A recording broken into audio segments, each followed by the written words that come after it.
how low those temperatures will go overnight, plus that nicer weather Robert referred to in your 7-day forecast coming up. With temperatures in the teens and 20s this morning, Texans broke another energy record. ERCOT manages the power grid for most of the state of Texas. They say we set the record between 7 and 8 o'clock this morning. That broke the last record, which we set 10 days ago. The same day rolling outages left tens of thousands of Texans without electric power.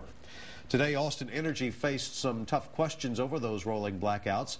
That's because 80,000 Austin Energy customers suffered through hours without electricity. KXAN City reporter Reagan Hackelman joins us live from City Hall with more. Reagan? Well, Robert, the Austin City Council members are also the board members over at Austin Energy, and they had plenty of questions today.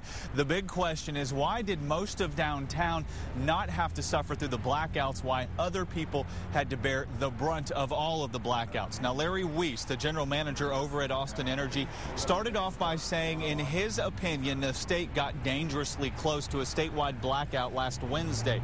Austin Energy was responsible for cutting about 4% of the total energy needed across the state. Now, in Austin, there are 380 circuits across the city, but just 20% of those were used during the rolling blackouts. The rest of the circuits, according to the city, are exempt from rolling blackouts because they include hospitals, nursing facilities, water and sewage facilities, the airport, public safety centers, including military jails and 911 centers, and media broadcast centers. Now, Weiss says at first the blackouts were only supposed to last about 10 or 15 minutes each, but ERCOT quickly increased the amount of energy they needed to be cut, and that's why customers were basically in the dark for hours at a time, not knowing what was going on.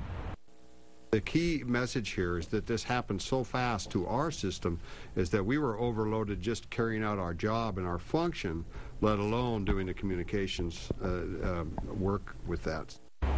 Now, Austin Energy says they will now start looking at their rolling blackout plan, their communications plan, and they will also try to find some alternatives to rolling blackouts in case and when this happens again in the future. And just in case you are wondering, this has happened 2 other times in the past 30 years, once back in December of 1989 and another time back in April of 2006, and both of those were also weather related. Reporting live from downtown Austin, Reagan Hackelman, KXAN Austin News.